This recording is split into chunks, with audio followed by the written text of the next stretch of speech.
Hello, amazing humans. Welcome to video 10 of our shadow work series, mini series course. And is it worth it? And my answer is yes.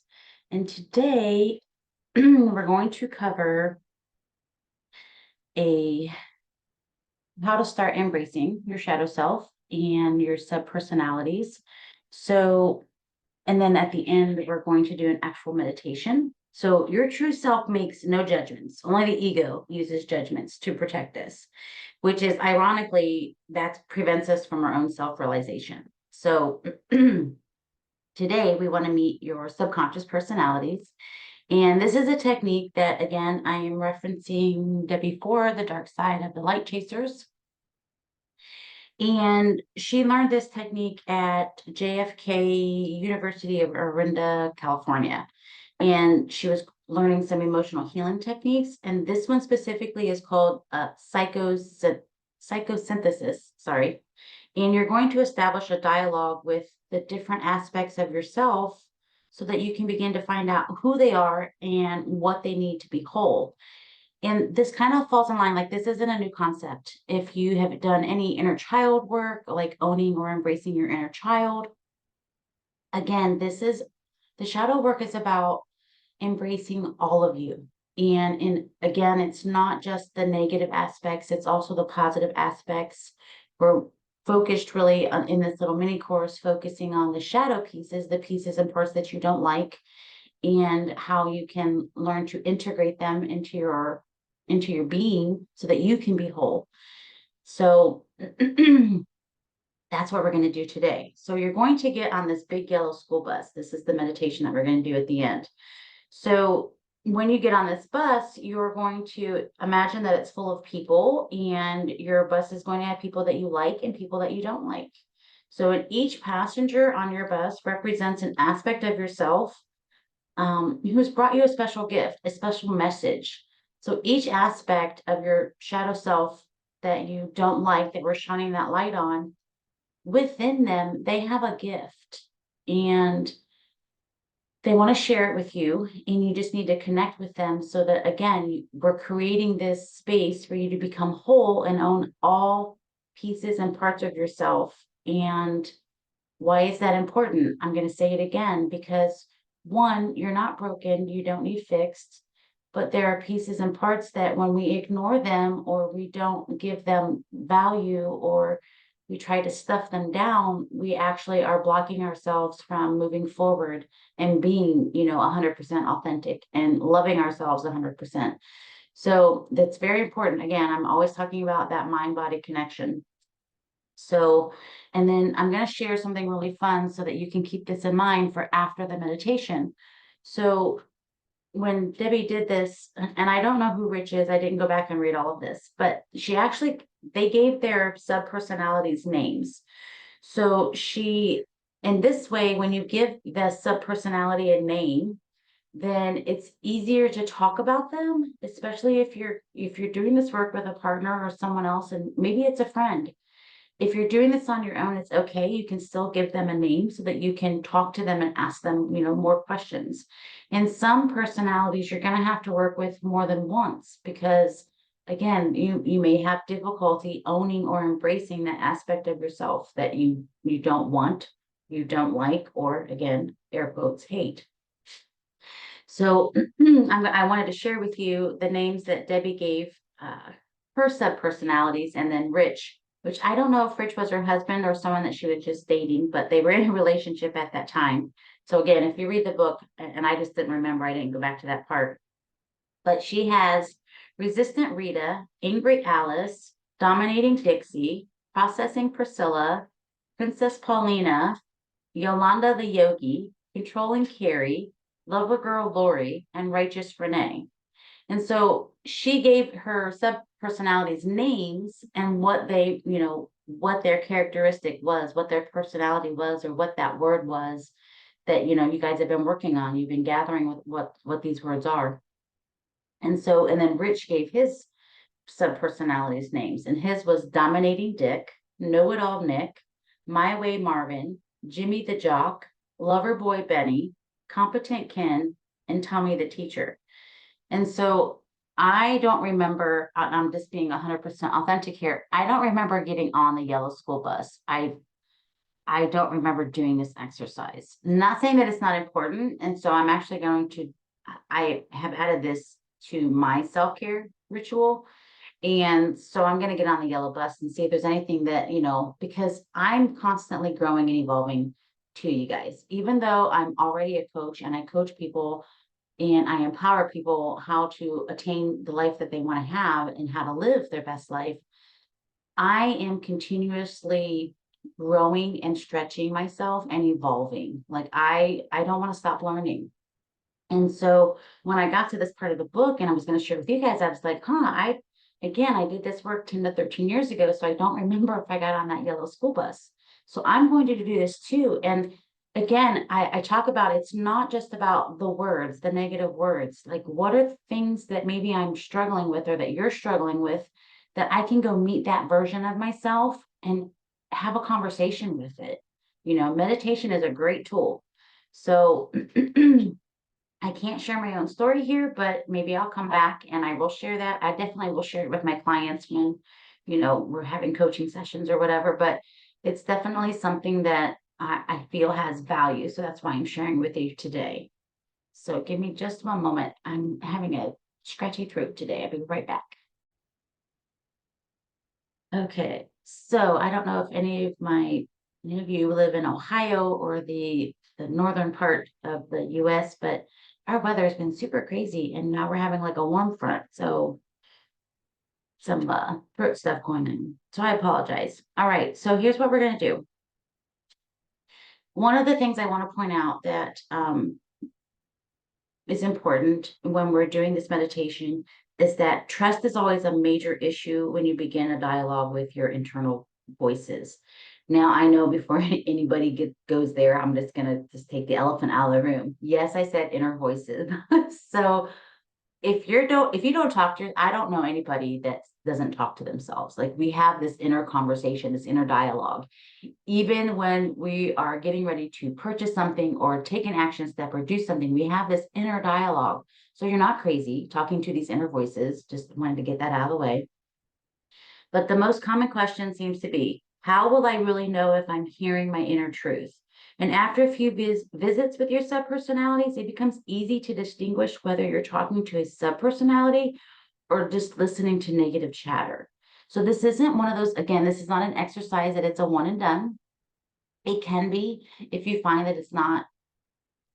Actually, I don't even want to say that because I want you to come open and curious and to fully step into connecting with yourself. So again, if this is part of your journey, if this is part of your path, connecting with that shadow, it's something that I highly recommend that you do. I don't recommend staying on it for 3 years like I did, because you're not broken. You don't need fixed. You're perfectly imperfect. This is just another tool for you to learn to trust your intuition, connect with yourself, become whole. And I've said so many things throughout this little mini series. So just keep that in mind. Stick with it. But if you're wondering, that's your ego kind of coming in, but pay attention. Are you having the same conversation? And then again, this is something that I can't do through YouTube. It takes more time. So, if it's something that you want to explore more and you need a guide, I'm your girl. Reach out to me, let me know. You can find my information down below on how to connect with me. But again, these are things that you don't need a coach or a guide to do it. But sometimes there are things that it does help having someone else's perspective and someone else's viewpoint, because we have blind spots. Like I personally, even as a coach, I have a mentor. Like, I go to coaching calls. And so it's really important that you continue the self-growth and to continuously stretch yourself. So now that we've got that out of the way, and let me add this.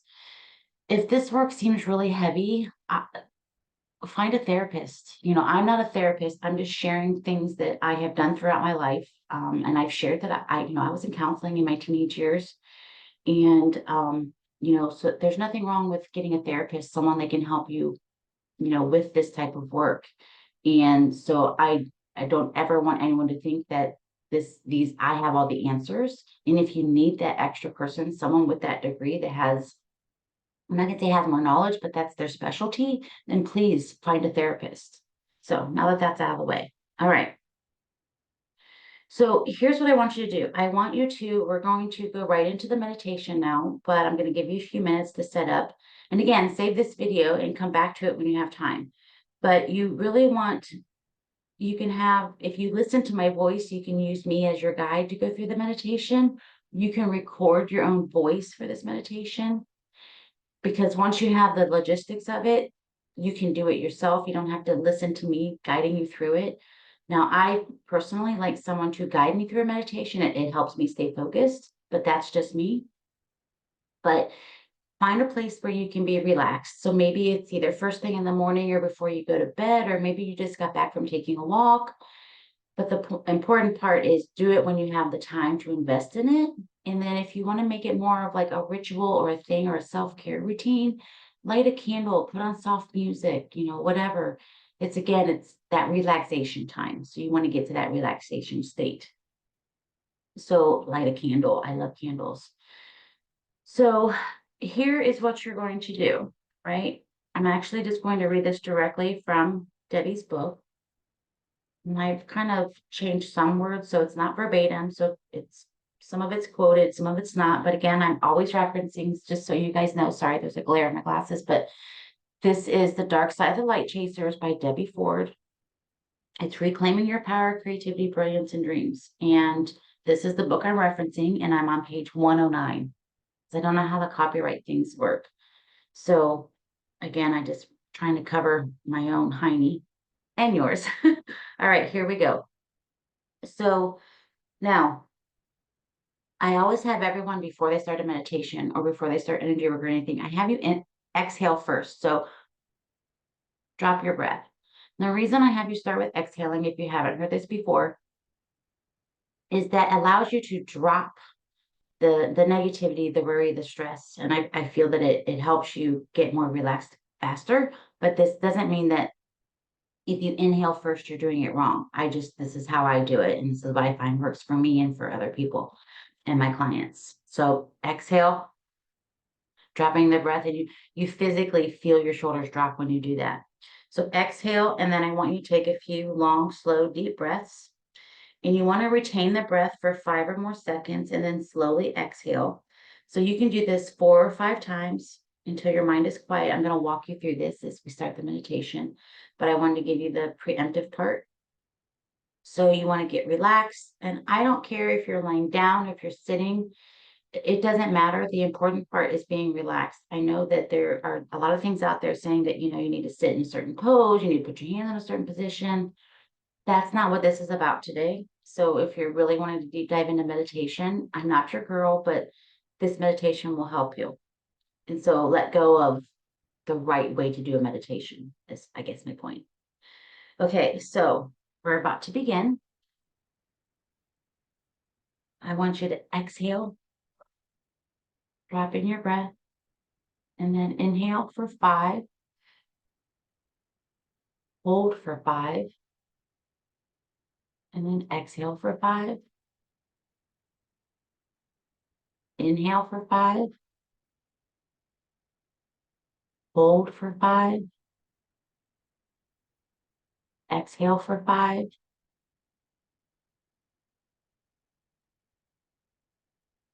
Inhale for 5,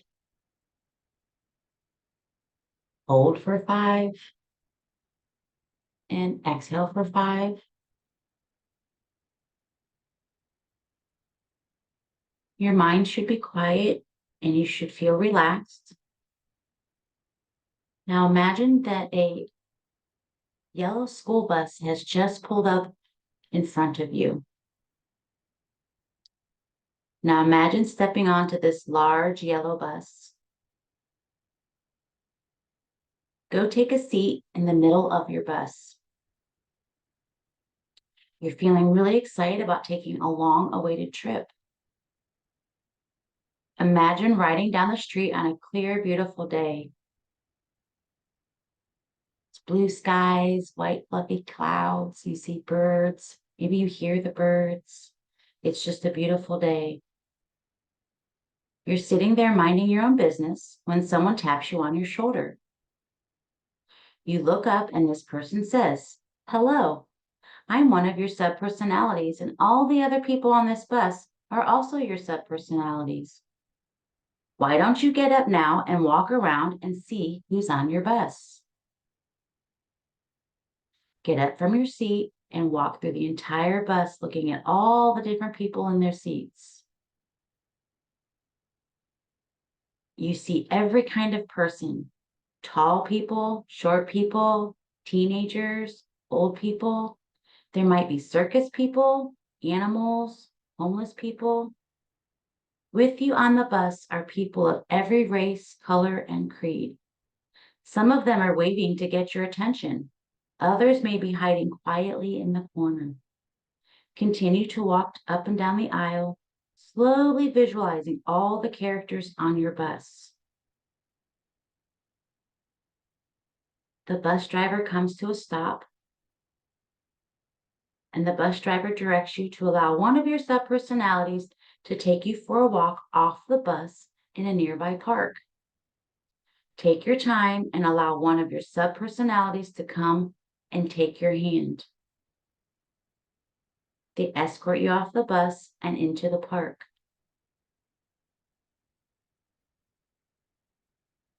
Sit down next to this person on a bench and ask his or her name. Ask that person to tell you what trait he or she represents along with a name. Maybe you brought someone with you who's angry, and you can name this person Angry Alfred or Angry Anne. Give yourself a moment to hear their name and what they represent. If you don't hear a name, you choose their name. Take all the time you need. Notice how this person is dressed and looks. What does this person smell like? Notice his or her mood. Notice their body language. Take another deep breath.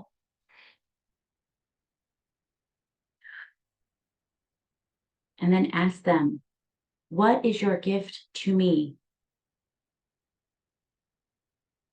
After you have received the gift, ask them, what do you need to be whole? Or what do you need to integrate into my psyche, into my whole being? Give them the time and space and allow them to answer your question.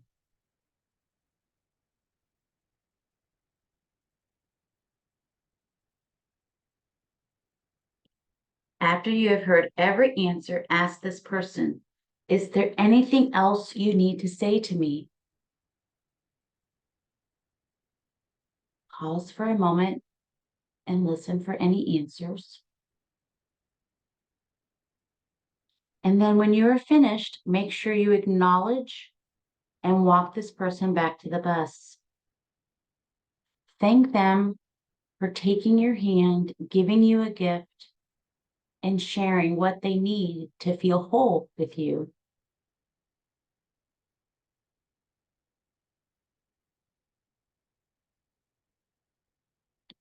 When you're ready, open your eyes and write down the messages you received from your subpersonality. And then take out your journal and write for at least 10 minutes about your experience. I'll give you all a moment to come back.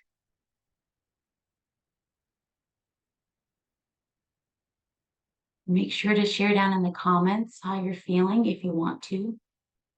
Again, I get that this is social media, so not everyone wants to share personal things, but if there's something that even it just felt good, you enjoyed the experience, I would love to hear it and engage with you. Now, I want you to recognize, don't worry if you didn't get all the answers that you needed to hear in this one visit on your yellow bus. You know, sometimes it takes time and it takes practice to hear all of the messages.